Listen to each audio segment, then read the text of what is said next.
François Roch, je suis le directeur du département enchanté. des sciences juridiques. C'est moi qui vais avoir l'honneur de vous présenter. Je vais dire quelques mots, puis ensuite... Merci, très gentil, merci. Bonjour. Bonjour. Enchanté. Merci. Merci. C'est moi qui vous...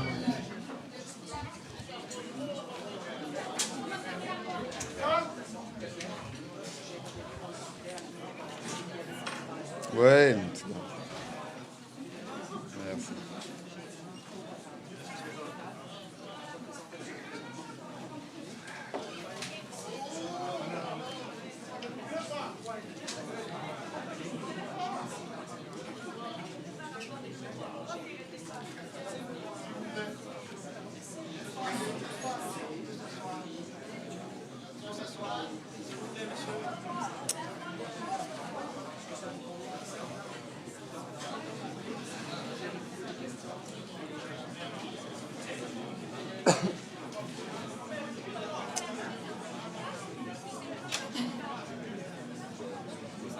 Oui, ça va bien.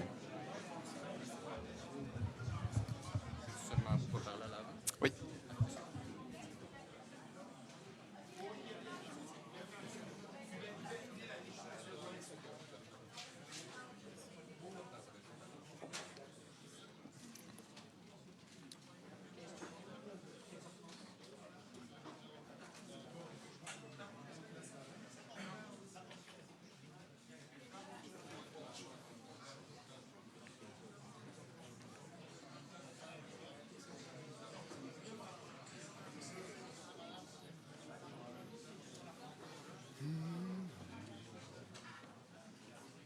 Je peux y aller?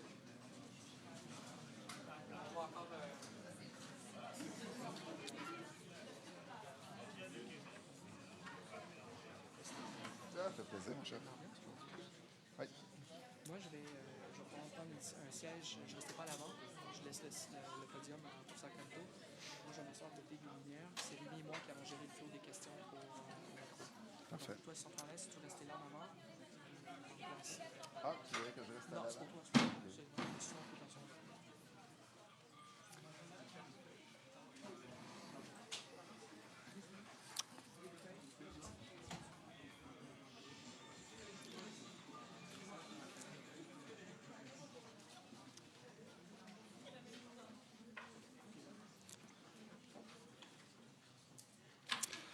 Distingués invités, chers collègues, chères étudiantes, chers étudiants, chers amis, je me présente, François Roch, je suis le directeur du département des sciences juridiques à l'UQAM et vice-président de la Société québécoise de droit international. Je remercie tous les organisateurs de l'événement. Notre invité est avocat, universitaire et ancien ministre délégué de la Justice du Cameroun. Grand internationaliste et figure marquante du droit international contemporain, le professeur Camteau dirige depuis 2012 le principal parti de l'opposition de son pays. Donc, c'est à la fois un grand juriste, mais aussi un homme politique, comme vous le savez. Et c'est le mouvement pour la renaissance du Cameroun. Membre et conseiller juridique de la délégation camerounaise à la conférence diplomatique de Rome pour la création de la Cour pénale internationale, il fut de 1999 à 2016 membre puis président de la Commission du droit international, l'un des cénacles les plus prestigieux pour les juristes internationalistes. Notre invité, membre de plusieurs sociétés savantes, est aussi le fondateur de la Société africaine de droit international et membre curatorium de la prestigieuse Académie de droit international de La Haye. Juriste de grande envergure, il a représenté plusieurs États devant les juridictions internationales, devant la CIJ et devant la Cour permanente d'arbitrage notamment. Vous comprendrez que c'est un immense honneur pour l'UQAM et pour le département des sciences juridiques, de même que l'Institut d'études internationales de Montréal et le CEDIM, d'accueillir le professeur Maurice Camteau. Je vous souhaite à tous et à toutes une agréable conférence. Vous aurez compris que malgré les quelques 50 degrés Celsius qui séparent Montréal et Yaoundé en ce moment, je pense qu'il y a un rapprochement qui s'opère. Donc, merci beaucoup, professeur Camteau, de vous être déplacé à Montréal et d'avoir bravé la tempête, comme toutes les personnes qui sont dans l'assistance. Donc, bonne conférence à tous. Merci.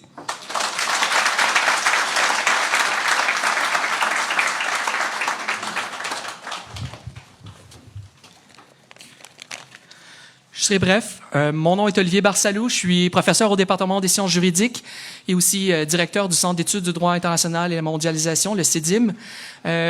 Tout d'abord, je tiens à vous remercier d'être venus si nombreux, si nombreuses.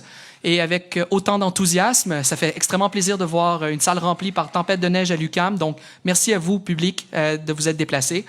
Je tiens, à titre de rappel, à souligner que l'IEIM et les techniciens à l'arrière vont capter l'événement aujourd'hui, donc une captation vidéo et sonore, et l'événement sera en Facebook Live, et diffusé donc simultanément donc sur Facebook. Et je vous invite peut-être à passer le message et à vous restreindre dans l'usage de vos caméras. Donc, et la vidéo de la conférence du professeur Camteau sera aussi disponible en ligne très prochainement. La présentation du professeur Camteau sera suivie par une période de questions. L'événement devrait durer 90 minutes environ et se terminer vers 15h30. Et à titre de rappel, ce soir, il y a le rallye politique qui est prévu au Palais des Congrès. Donc, pour ceux et celles qui souhaitent débattre et continuer le débat politique, je vous invite à rejoindre la rencontre ce soir au Palais des Congrès à Montréal. Avant de laisser la parole au professeur Camteau, je souhaiterais remercier un groupe spécial de personnes à l'IEIM, à l'Institut d'études internationales, sans qui, en fait, cet événement n'aurait pas lieu aujourd'hui. Je tiens à remercier du fond du cœur Caroline Doyon, directrice adjointe, Catherine Poulbourg, coordonnatrice, Christina Popescu, coordonnatrice aussi, ainsi que toutes les autres qui sont venues prêter main forte aujourd'hui. Je pense à Valériane, je pense à Sophie. Merci infiniment pour votre aide, sans qui, en fait, cet événement n'aurait pas eu lieu. Finalement, je tiens à remercier le professeur Camteau, qui, en dépit des tempêtes politiques et des tempêtes hivernales que connaissent notre monde, c'est fait un plaisir de venir nous adresser la parole et discuter de droit international. Et donc, sans plus tarder, je vous invite à le remercier d'être venu et je lui cède la parole. Merci, professeur Camteau.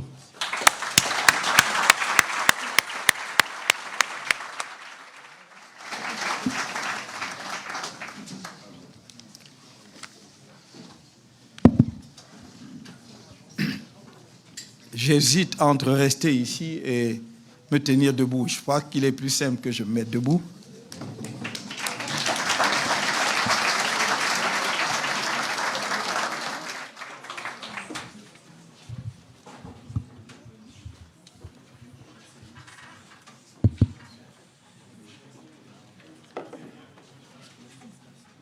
Monsieur le professeur Roch, chers collègues de l'Université de Montréal, du Québec à Montréal, je ne sais pas comment vous exprimer ma gratitude pour les marques de sympathie et l'honneur que vous me faites de m'inviter à prendre la parole dans cette université fort prestigieuse et devant un auditoire aussi important.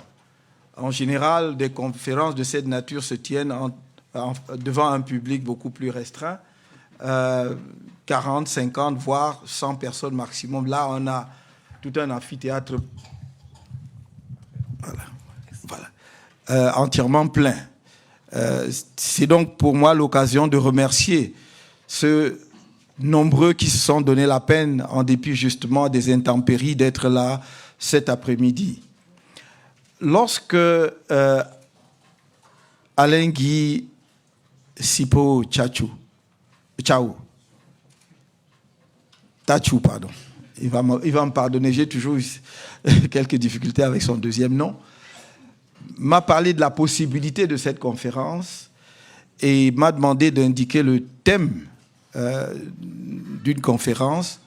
J'ai beaucoup hésité entre les thèmes classiques, les sujets classiques. J'aurais pu parler des obligations en droit international, notamment d'une question débattue au moins depuis 1966 avec la Convention des Nations Unies sur les traités, c'est-à-dire la notion des obligations de jus cogens, sujet encore en discussion devant la Commission de droit international, dont on ne sait finalement pas quel est totalement le régime. Donc j'aurais pu trouver là un bon prétexte de revenir là-dessus, dans un monde où de plus en plus d'obligations objectives émergent, notamment dans le domaine du droit de l'homme.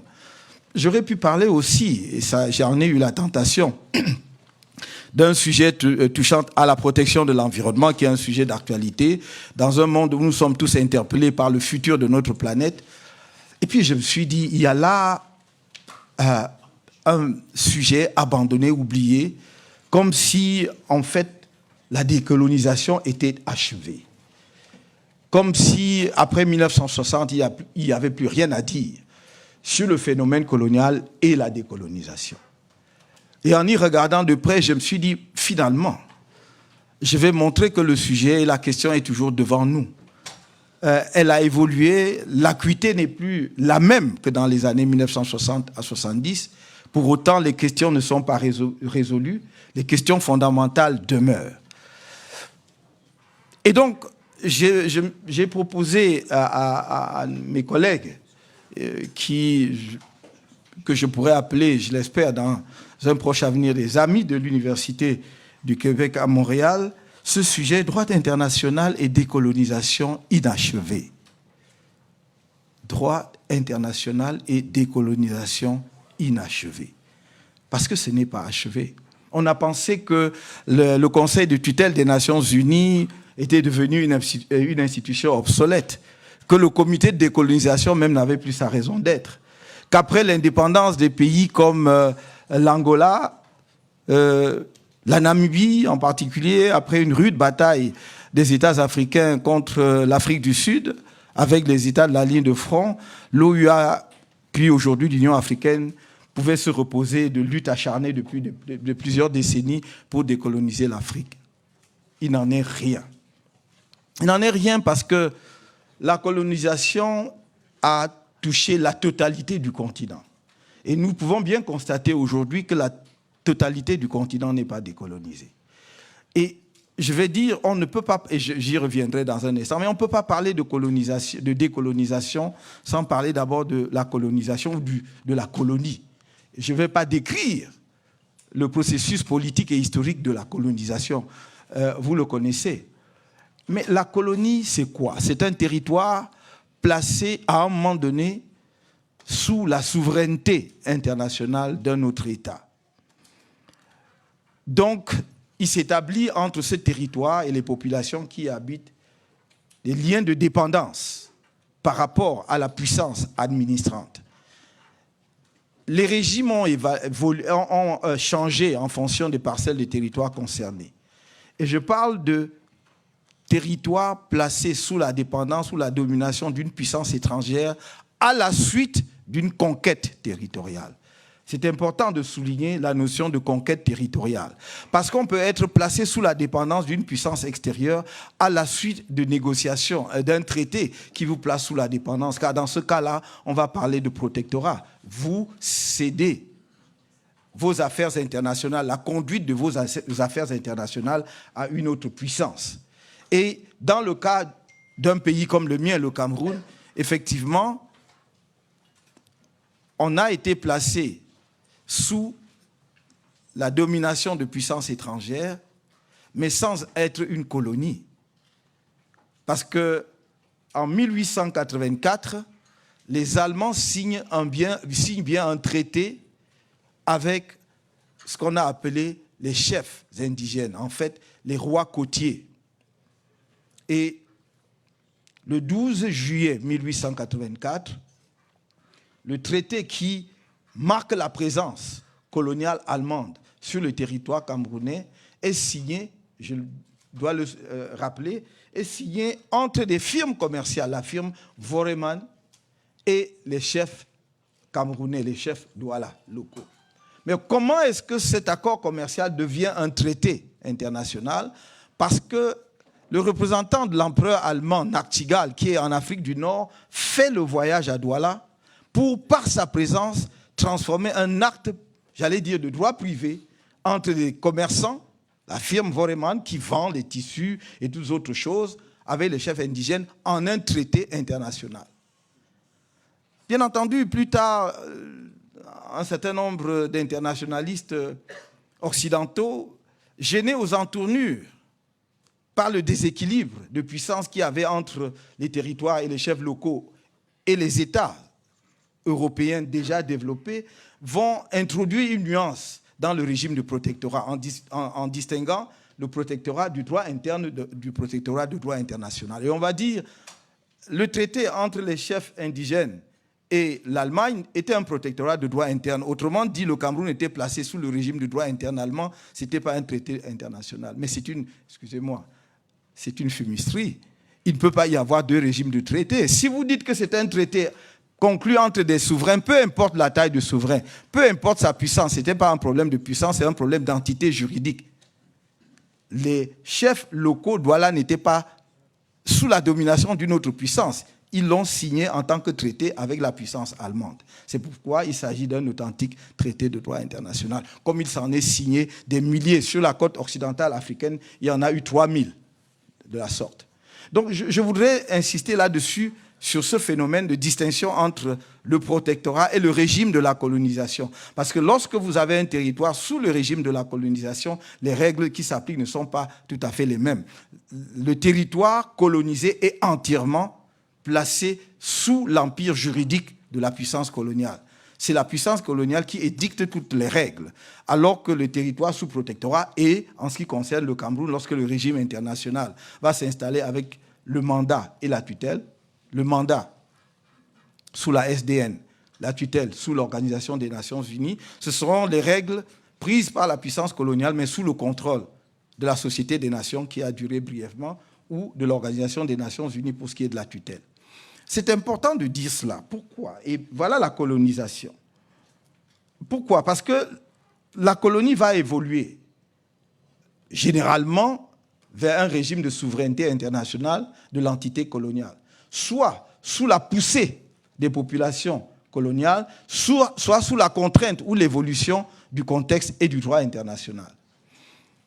Et donc va intervenir ce qu'on appelle la décolonisation. La décolonisation est un processus, mais qui, en droit international, apparaît comme un moment précis, fixe, j'y reviendrai. Un processus, pourquoi? Parce que généralement, les populations vont pousser la puissance coloniale à leur rétrocéder leur souveraineté internationale ou à partir, donc pour leur permettre de s'occuper de leurs propres affaires. Du point de vue du droit international, la décolonisation renvoie en quelque sorte à un instantané juridique. La décolonisation commence le jour de l'application de l'accord de décolonisation qui fixe une date. Et c'est pour cela que vous allez voir que dans chaque pays entièrement colonisé, il va y avoir une date de l'indépendance. Ce n'est pas banal. Le Cameroun est indépendant le 1er janvier 1960. C'est à compter de cette date que le Cameroun devient un État souverain au sens du droit international. C'est l'instantané juridique basé sur ce que l'on appelle l'uti possidetis iuris. Cela veut dire que ce que vous possédez au moment où on prononce l'indépendance, c'est ça qui est votre territoire et c'est cela qui fait de vous un souverain international. C'est la photographie de la situation telle qu'elle se présente à la date critique. La date critique, c'est la date de l'indépendance. Vous me direz que c'est une fiction, et en effet, c'en est une. Mais le droit international vit de fiction. Par exemple, fiction, on va faire comme si les États étaient égaux. Mais tout le monde sait parfaitement que les États ne sont pas égaux. Mais en disant qu'ils sont égaux, ça nous simplifie la tâche, ça nous simplifie la vie. Et on dit qu'un petit État a les mêmes droits qu'un grand État. Mais bon, on sait parfaitement qu'ensuite, le grand État peut exercer sa puissance, sa pression ou d'autres formes de contraintes sur l'État moins puissant pour obtenir ce qu'il veut. Mais ça arrange le juriste de faire comme si tout le monde était égaux. Donc de la même façon, on va faire comme si, à la date d'indépendance, c'est ce jour-là que tout commence, comme par miracle. La personne qui hier était Premier ministre d'un territoire colonial devient le lendemain président d'un État indépendant. Oui, comme ça. Or, qu'est-ce qui se passe? Et c'est là que c'est intéressant. La même personne qui, la veille, n'était pas un chef d'un État, le lendemain devient un chef d'un État et peut donc signer des traités et accords pour le compte de cet État. Mais des traités et accords qui engagent cet État sur le plan international comme si c'était un souverain qui était là depuis longtemps. Vous voyez donc, dès le départ, j'allais dire, il y a un vice originel. Parce que pourquoi pensez-vous que Puisque les traités, l'un des principes fondamentaux en matière du droit des traités, c'est l'égalité entre les parties, la souveraineté entre les parties, la réciprocité. Cela suppose que vous soyez à armes égales pour signer les traités. Mais comment voulez-vous que moi, colonisé d'hier, 24 heures avant, j'étais un colonisé, le lendemain, je suis devenu un indépendant et souverain, je signe un traité avec la même liberté, avec la même connaissance, avec la même souveraineté que l'État qui est là, la puissance qui m'a administré pendant 20 ans, 30 ans, 50 ans, voire un siècle. Voilà le problème de la décolonisation. C'est cette fiction qui fait qu'à un moment donné, on croit que la décolonisation a tout réglé, alors qu'elle n'a rien réglé. Bien sûr, au 1er janvier, vous avez un drapeau, vous avez un hymne national, c'est parfait. On vous désigne d'ailleurs une capitale aussi. Mais on ne va pas bien au-delà de cela. Vous avez les attributs apparents de la souveraineté. Mais il vous manque la substantification de la souveraineté. Et donc, tout le problème du droit de la décolonisation par rapport au droit international vient de là. Et n'oubliez pas que le droit international et la pensée juridique internationale, notamment occidentale, qui est une pensée provinciale, c'est une région du monde qui projette sur le reste du monde sa propre vision du monde. C'est ça. Les principes, la souveraineté de l'État, tout ce que vous vous imaginez, c'est Grotius, Hugo de Groot, un Hollandais, 16e siècle, qui dit, parce que son pays étant une puissance de navigation, tout petit pays, mais a des problèmes commerciaux, prône le principe de la liberté des mers. Donc il dit cela pour régler un problème de la Hollande. Il ne dit pas cela par générosité, parce que le principe que les mers soient libres est bon pour tout le monde. C'est pour régler un problème commercial néerlandais. Et je peux citer plein d'autres principes comme cela. Et c'est ce principe qu'il projette sur le reste du monde et on dit c'est le droit international. Et donc il faut bien être conscient de la dépendance que nous avons vis-à-vis de la pensée occidentale par rapport au droit international. Si nous ne développons pas une vraie pensée critique par rapport à cela, on ne comprendra pas. Il faut questionner les principes. D'où viennent-ils? Pourquoi? Est-ce qu'ils sont encore pertinents et opérationnels aujourd'hui? Donc de la même façon, la colonisation va développer quoi? Le principe de la terra nullius. Terre vacante et sans maître. Terre n'appartenant à personne. Et vous allez arriver sur les côtes occidentales africaines ou orientales, peu importe. Et les gens sont dans leur village. Mais ils n'ont pas posté des armées partout pour voir celui qui empiète sur leur territoire. Et vous dites, je n'ai rencontré personne. Mais bien sûr que vous n'avez rencontré personne parce que ce n'était pas leur souci. Ils vaquent à leurs occupations quotidiennes. Mais c'est bien leur territoire. Mais vous décrétez que c'est terra nullius. C'est une terre vacante, sans maître, dont j'en prends possession.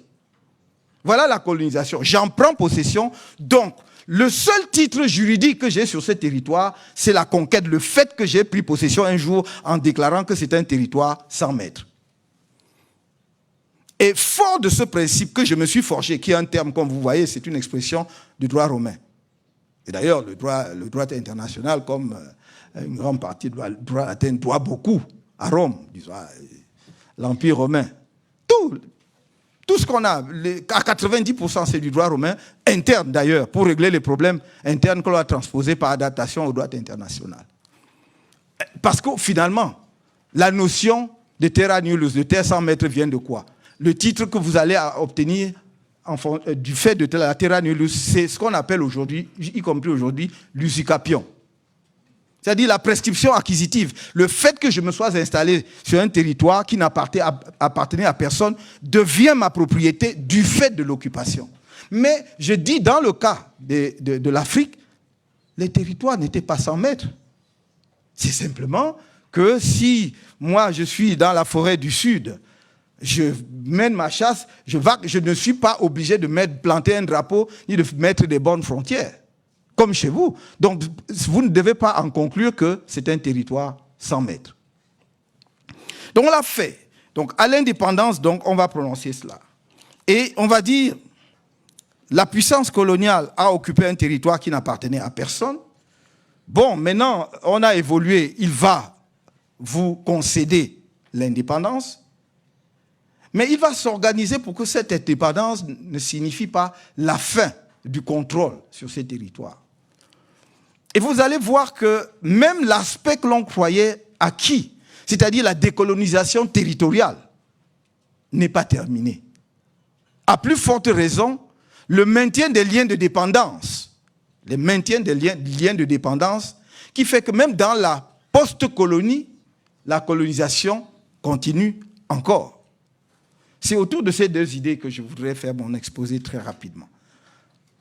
L'inachèvement de la décolonisation territoriale et le maintien des liens de dépendance juridique dans la période post-coloniale.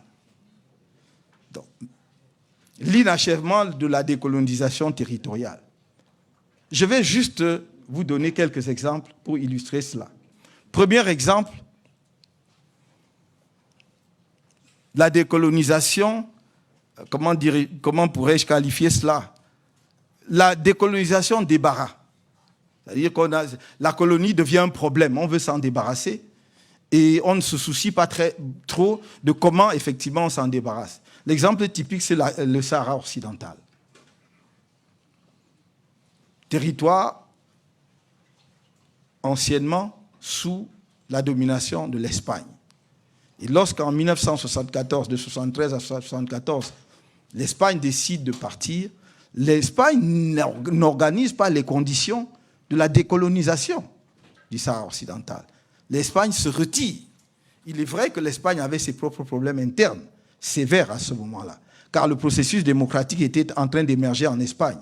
Et ils étaient beaucoup plus préoccupés de voir comment mettre un terme à cette période de dictature féroce qui avait vu justement les généraux diriger l'Espagne que de savoir comment, dans quelles conditions le Sahara accédait à l'indépendance. Mais il en résulte que nous avons là une épine que l'Afrique traîne encore jusqu'à aujourd'hui parce que se retirant dans ces conditions, il y avait un vacuum, un vide juridique que certains voisins ont vite fait de combler. D'abord la Mauritanie, dans un premier temps, en même temps que le Maroc, puis la Mauritanie s'est retirée en disant voilà, c'est un territoire, ce n'est pas le mien, et le Maroc y est resté. Et l'Assemblée générale va demander un avis consultatif sur le statut du Sahara occidental, qui va donner lieu donc à ce fameux avis de 1975 de la Cour internationale de justice, qui justement bat en brèche la notion de terra nullius, en disant non, le territoire du Sahara occidental n'était pas un territoire sans maître, parce que le Maroc soutenait cela en disant nos populations nomades allaient jusque dans le Sahara occidental et les populations du Sahara occidental avaient des liens d'allégeance au souverain marocain.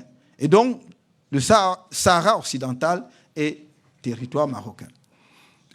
L'avis consultatif de la Cour en a décidé autrement, en disant que ce n'était pas un territoire sans maître. Il faut donc décoloniser le Sahara occidental, notamment par un référendum d'autodétermination. On en est là jusqu'à aujourd'hui, puisque ce référendum n'a jamais été organisé comme vous le savez. Problème sur qui va prendre part au référendum. Est-ce que ce sont... le Maroc dit les populations du Sahara occidental qui sont au sud de l'Algérie, à Tindouf, ne doivent pas y prendre part. Dans le même temps, depuis presque une vingtaine d'années, la présence marocaine est importante, dont les populations marocaines ont occupé le territoire du Sahara occidental. Si on organisait le référendum aujourd'hui, l'identification des participants serait très difficile. Donc, on est un peu dans l'impasse.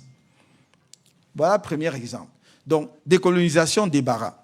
Mais il y a d'autres formes de décolonisation. C'est ce que j'appellerais la décolonisation à reculons. La puissance coloniale décolonise, mais sans vouloir partir. Ou alors en gardant quelque chose. Et dans le cas des grands empires coloniaux, comme ceux de la Grande-Bretagne et du Royaume-Uni et de la France, on va essayer de garder quelques confettis de l'Empire. Et le cas le plus illustratif, c'est toujours en Afrique, notamment dans l'océan Indien.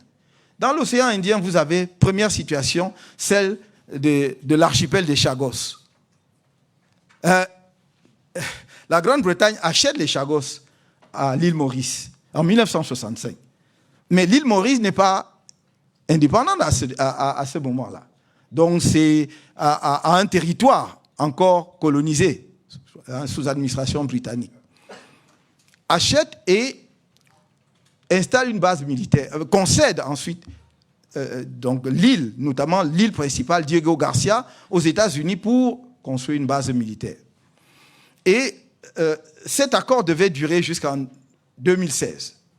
Et en 2016, la Grande-Bretagne a renouvelé le traité jusqu'en 2036. Et c'est là que l'île Maurice dit non, nous sommes devenus un territoire, un État indépendant. Vous ne pouvez donc pas concéder quelque chose qui ne vous appartient pas.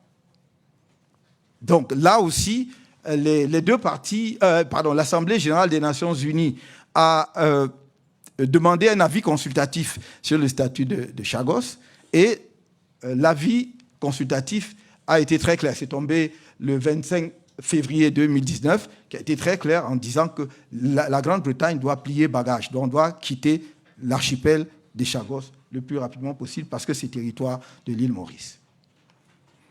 Deuxième exemple, dans l'océan Indien, c'est Mayotte.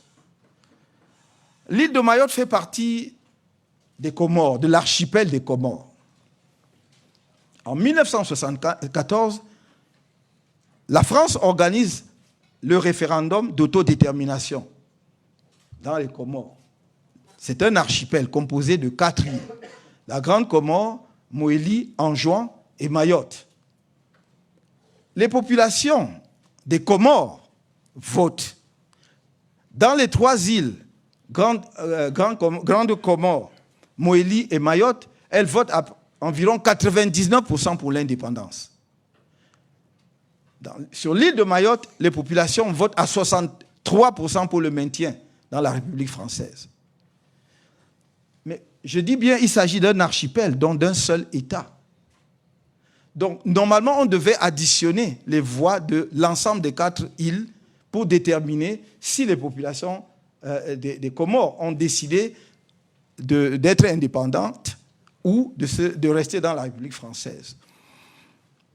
Mais là, pour le coup, on a fait du sissonnage. On a dit, voilà, on reconnaît l'indépendance des 3 îles qui ont voté à 99% pour l'indépendance, mais la 4e, où on a voté à 63% pour le maintien, on l'enlève. Et elle devient partie du territoire français. Et comme vous le savez, en 2011, on a départementalisé Mayotte, c'est-à-dire que Mayotte est devenu la 101e département de la France et 5e département d'outre-mer de la France. Mais je dois dire que dès 1974, et de façon plus précise en 1975, l'Assemblée générale des Nations unies, par une résolution 3385 de 1975, a dit clairement que la puissance coloniale devait respecter l'unité et l'intégrité territoriale des Comores. Et donc avait décidé de ne pas reconnaître le détachement de Mayotte par rapport à l'archipel des Comores. L'Organisation de l'Unité africaine a voté dans le même sens une résolution. Et en 2011, d'ailleurs, lorsque la départementalisation a eu lieu, il y a eu une nouvelle résolution de l'Assemblée générale et surtout des prises de position de l'Union africaine qui ont condamné très clairement justement la souveraineté française sur Mayotte et la départementalisation. Vous voyez donc que par ce comportement, les puissances, qu'elles soient britanniques hier jusqu'à l'avis consultatif, on verra d'ailleurs ce que les Britanniques vont faire de cet avis, puisque un avis consultatif n'est pas un arrêt de la Cour internationale de justice, il n'est donc pas contraignant, même si en pratique, jusque-là, tout le monde respecte les avis consultatifs de la Cour internationale de justice. Je crois que la Grande-Bretagne n'a pas encore décidé clairement ce qu'elle entend faire de cette résolution. Donc que ce soit dans ce cas-là ou dans le cas de Mayotte, nous sommes dans une situation où le principe de l'autodétermination, le principe du droit des peuples à disposer d'eux-mêmes est battu en brèche. Donc il y a une rébellion de la puissance contre les règles du droit international quand ça les arrange. Je rappelle que ce principe d'autodétermination et du droit des peuples à disposer d'eux-mêmes, qui avait été formulé et surtout expérimenté pour la première fois dans les années 1900, notamment avec l'avènement, la création de la Turquie et les États de la région, a été adopté sous forme d'une résolution de l'Assemblée générale des Nations unies en 1960 et que tout le monde, la plupart des internationalistes considèrent qu'il s'agit désormais d'un principe du droit international coutumier. Et qui dit droit international coutumier dit une règle opposable à tous les États, d'ailleurs qu'ils soient partis à un traité ou pas. Et donc, on voit bien que dans le cas d'espèce, il n'y a pas respect d'une règle du droit international dès lors qu'une puissance estime que ses intérêts vont à l'encontre. Et donc, du coup, pour faire un rapprochement avec l'actualité, vous voyez combien inextricable peut être la situation, par exemple, de la Crimée. Si vous dites, vous condamnez un État parce qu'il a envahi la Crimée et il a étendu sa souveraineté là-dessus, alors que vous-même, vous devez être mal à l'aise parce que, bon, vous avez également, par le biais... Regardez très bien. Dans le cas de la Crimée, le pays qui a envahi la Crimée organise un référendum. On peut appeler ça semblant de référendum, peu importe, ça en est un, n'est-ce pas? Formellement, comme ailleurs. Donc il va vous opposer, bah oui, il y a un référendum, les populations de là ont décidé qu'elles veulent bien se rattacher à la Russie. Je ne vois pas au nom de quoi vous devez vous en offusquer. Et du coup, comme chacun a un cadavre dans les placards, on va dire, bon, voilà, il vaut mieux se taire. Bon, nous, on a fait là et on fait. Donc, il faut bien voir comment, effectivement, la puissance peut également à la fois être une source de protection et de défense du droit international, mais une source de désordre juridique international. Je ne vais pas m'attarder sur le cas des îles Éparses, parce que c'est une situation pendante.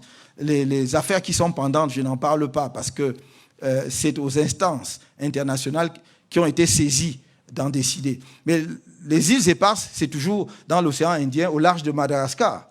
Madagascar a accédé à l'indépendance en 1960, mais sans les îles Éparses. Et comme vous le savez, le chef de l'État français récemment s'y est rendu et a déclaré que c'était un territoire français. Et donc, du coup, je crois que le problème est en train de rebondir très probablement.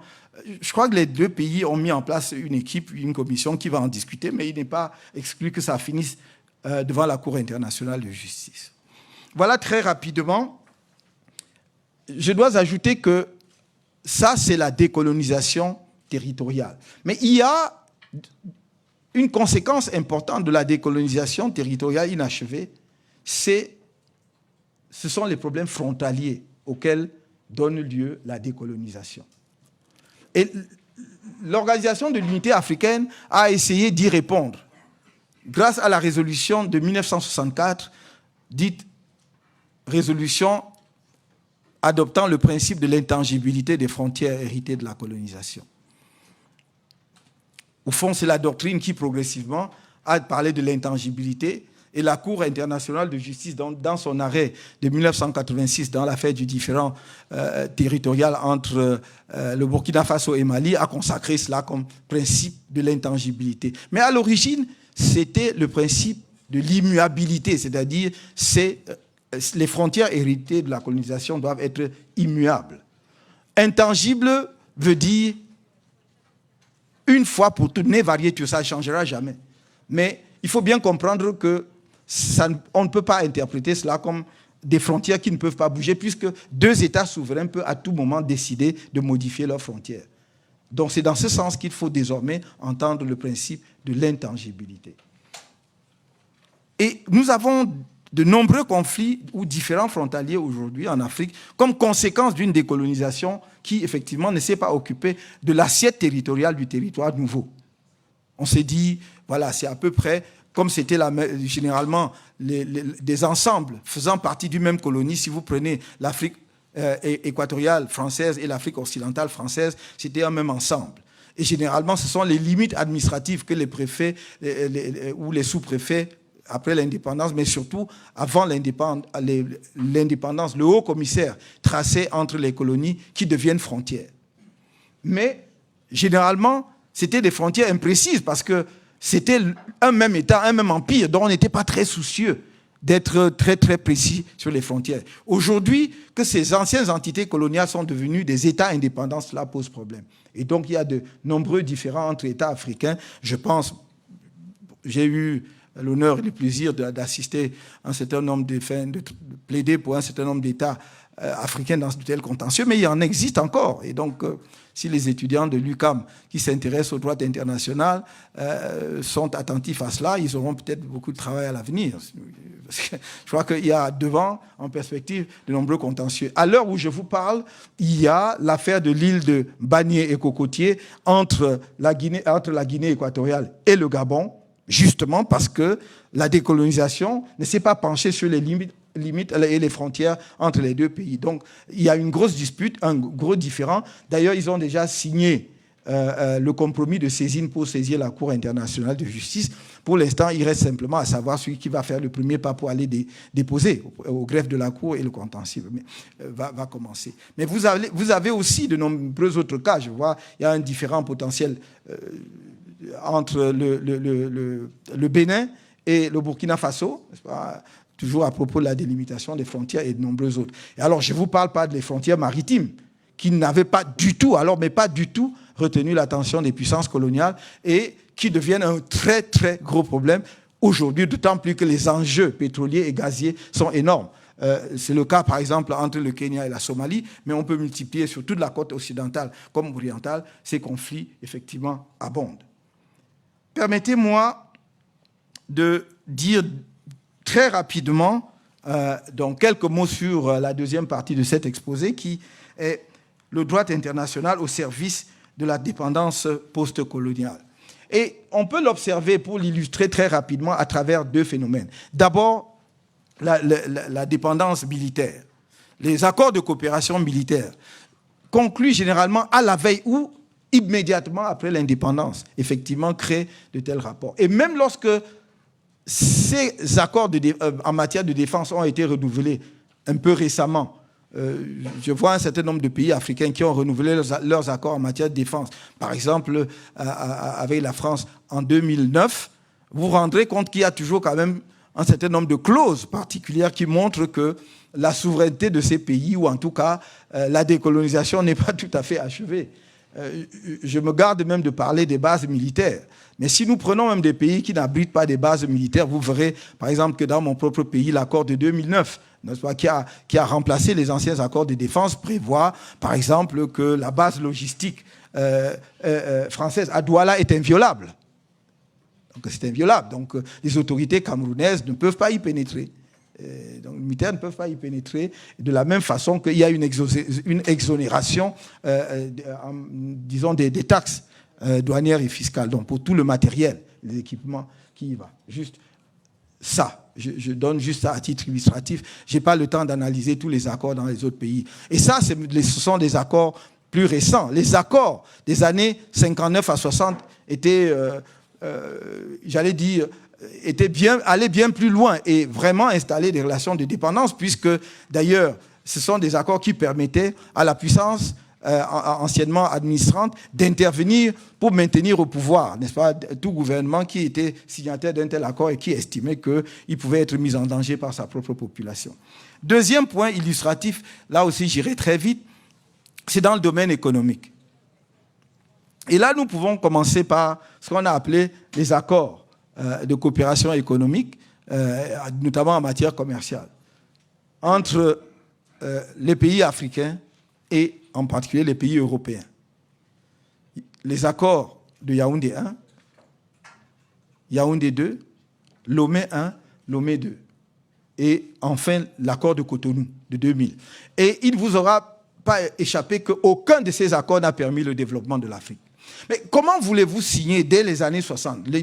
L'accord de Yaoundé 1, je crois que c'est entre 62 et 63, si je me trompe. Accord commercial. Le Cameroun ne produit encore rien sur le plan industriel et quelques produits agricoles. Ce qu'on a appelé les produits de rente, c'est-à-dire le cacao, le café, le thé, le coton. Et on vous dit, c'est un accord d'échange commercial. Sauf que, en fait, vous recevez tout et vous n'échangez rien. Et c'est ça. Et du coup, en même temps, le caractère pernicieux de ces accords vient de ce que ça vous spécialise. Parce que vous dites, j'ai un marché pour le cacao, alors donc il faut que je produise davantage de cacao parce que je vais bénéficier du marché qui m'ouvre justement les perspectives non douanières, non tarifaires. Vous allez donc produire toujours sans transformation. Ce n'est pas des produits industriels. Vous devez produire et renvoyer brut. Donc vous produisez beaucoup de cacao, beaucoup de café, beaucoup de coton, dont vous ne déterminez pas les prix. Hein? Après, on vous a chanté tout au long des années 70, vous n'étiez pas encore né, mais la détérioration des termes de l'échange. Qui détériore quoi? Vous échangez d'abord quoi pour que ça se détériore? Donc vous vendez le café, vous vendez le coton, et alors vous produisez que ça. L'industrie africaine est nulle parce qu'il y a eu cette spécialisation par le corset des accords, signés trop tôt.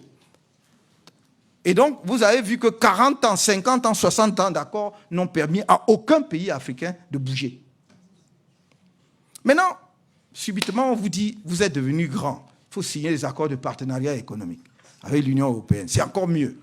On va supprimer toutes les barrières tarifaires. Donc, du coup, les barrières douanières qui vous permettaient d'avoir des recettes douanières pour alimenter votre budget vont disparaître. Parce que de toute façon, vous n'avez toujours pas d'industrie, puisque les précédents accords ne vous ont pas permis d'installer l'industrie, mais simplement, vous allez être le déversoir des produits européens, qui, dans certains cas, vont concurrencer la petite industrie locale qui commençait à naître. Voilà le problème. Parce qu'il faut que l'on se dise les vérités sur la scène internationale. Vous ne pouvez pas, dans le même temps, déplorer l'immigration massive, y compris illégale, des jeunes Africains, qui ne trouvent pas de perspective chez eux, pas de travail chez eux, et en même temps les inonder de façon à ce que le développement soit impossible chez eux. Ils sont consommateurs en bout de chaîne. Donc, il n'y a pas de valeur ajoutée lorsque vous êtes simplement consommateur. Il vous faut d'ailleurs trouver de l'argent pour continuer à consommer. Donc, voilà pourquoi je mets ces accords-là au rang des accords postcoloniaux qui solidifie les liens de dépendance coloniale. Mais il y a aussi dans le domaine monétaire, notamment en ce qui concerne les pays de la zone franc, des accords qui ont effectivement maintenu les pays africains dans cette relation de dépendance en leur enlevant le levier qui permet à tout État souverain de mener sa propre politique monétaire. Ce n'est pas seulement fantaisiste, ce n'est même pas idéologique comme j'entends beaucoup, c'est vraiment technique et économique. Bon, bien sûr, la décision est éminemment politique, la souveraineté monétaire est quelque chose de politique, mais au final, c'est qu'on vous enlève un des leviers qui vous permet d'organiser votre propre développement. On vous dit, oh, vous avez la stabilité monétaire. Qu'est-ce que vous faites avec la stabilité monétaire grâce à une parité fixe? Les experts nous disent, bah non, cette stabilité vous permettait simplement d'assurer aux entreprises de la puissance dominatrice de venir s'installer en sachant que l'argent qu'il investit chez vous, il ne perdra pas un centime dessus puisqu'il a une parité fixe. Oui, alors que par le jeu de la politique monétaire, par le jeu de la dévaluation et tout ce que vous voulez, vous pouviez justement avoir une marge qui vous permet effectivement de modifier les rapports. Donc, c'est stable, c'est fixe.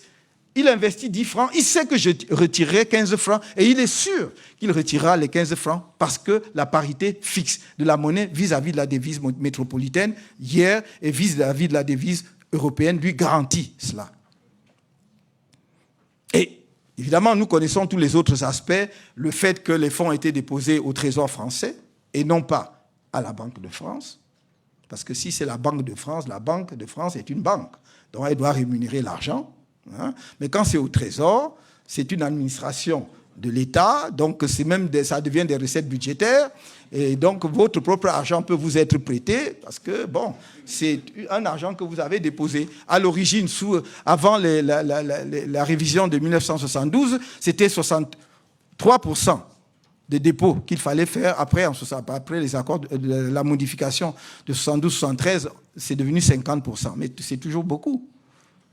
Sans compter que lorsque ce panier commun de réserve, puisque tous les pays de la zone franc mettent dans le même panier, la garantie que vous donne le pays, vous ne l'appelez pas tout le temps parce que les pays qui ont davantage de réserves soutiennent ceux qui n'ont pas assez de réserves.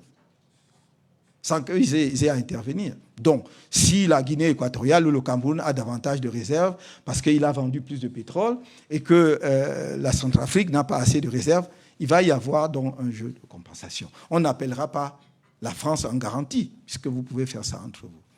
Et si votre compte d'opération au Trésor français devient déficitaire, normalement, c'est là que le garant doit jouer, parce qu'il doit approvisionner le compte. Mais il ne le fait pas. À ce moment-là, il vous impose la dévaluation. Donc, nous sommes là face à des accords et nous avons suivi dernièrement que quelque chose a commencé à bouger sur ce terrain-là. C'est bon, très bien, ça va dans la bonne direction. Moi, je dis, il faut voir ce que ça va donner parce que le diable est dans les détails. Donc, on est sorti de l'appellation déjà, symboliquement, on est allé à l'écho. Donc, c'est plus le franc CFA, ce sera l'écho. Où seront déposées les réserves? Est-ce qu'il y aura encore des réserves? Apparemment, non. Tant mieux. Mais il y a quelqu'un de généreux qui se propose pour continuer à être garant. Et tout le problème est là. Alors, voilà. Alors, si vous garantissez, parce que dans l'accord de 1972, l'article 7 disait que la BEAC est une institution multinationale africaine à la gestion et au contrôle duquel participe la France en contrepartie de la garantie de sa monnaie. Voilà, ça ce sont les termes. Vas-y, exact, je cite de mémoire, mais c'est cela, de sa monnaie. Bon, donc, c'est en vertu de la garantie de sa monnaie qu'elle devait participer à la gestion et au contrôle. Maintenant, elle vous dit, bon, très bien, c'est l'écho, et puis vous ne déposez même plus chez moi, mais je suis garant.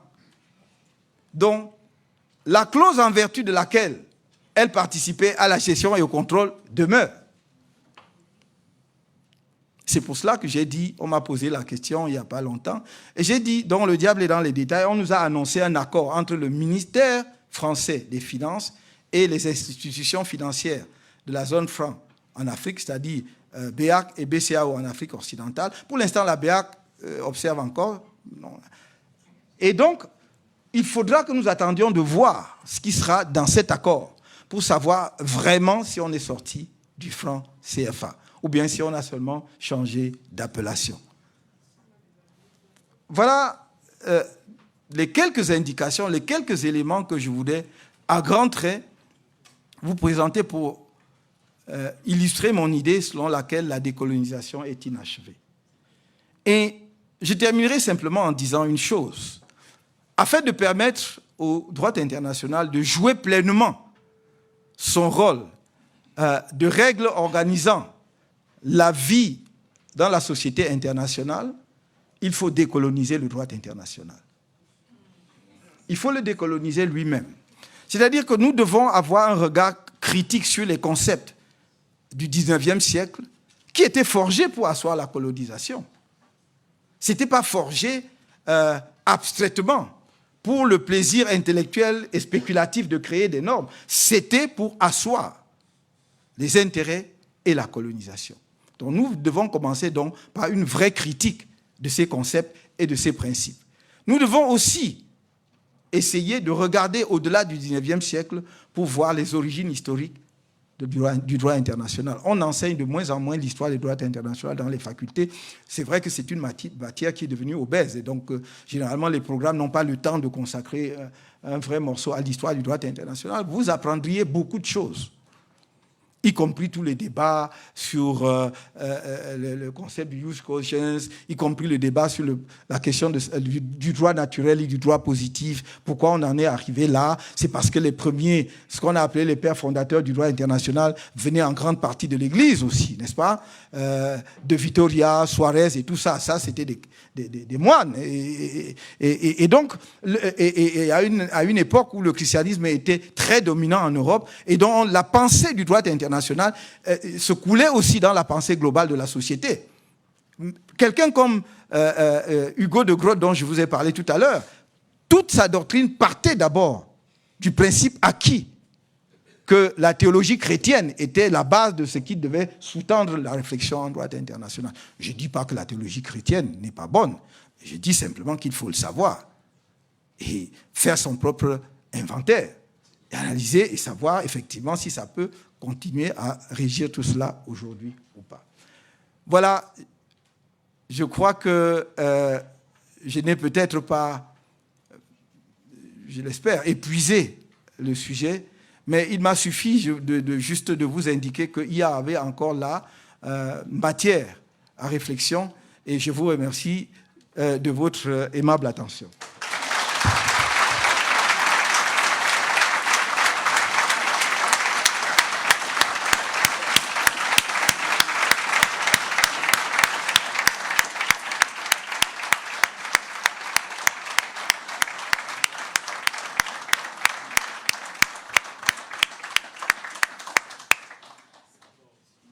Merci, professeur Camteau, pour cette lumineuse et fantastique conférence. On a la salle jusqu'à 15h30. Je crois qu'on peut prendre quelques questions, mais avant de procéder aux questions, j'ai juste à titre de rappel, il y a 2 micros de part et d'autre, un micro de part et d'autre de la salle. Si vous voulez poser une question, je vous invite à vous lever et aller vous mettre en rang pour poser la question au micro afin que tout le monde dans la salle puisse vous entendre. Et autre chose, je tiens à souligner et à le rappeler, on a une salle voisine qui est pleine aussi, qui malheureusement on ne pouvait pas accommoder. Et je voulais juste le rappeler parce qu'on a cette salle-ci, mais toute la conférence a été diffusée aussi dans la salle voisine. Il y a plus de 250 personnes qui se sont présentées à l'événement et je vous remercie pour ça. Donc maintenant pour la période de questions, un à la fois, au micro, on y va lentement et je vous laisse, professeur Camteau, prendre des questions.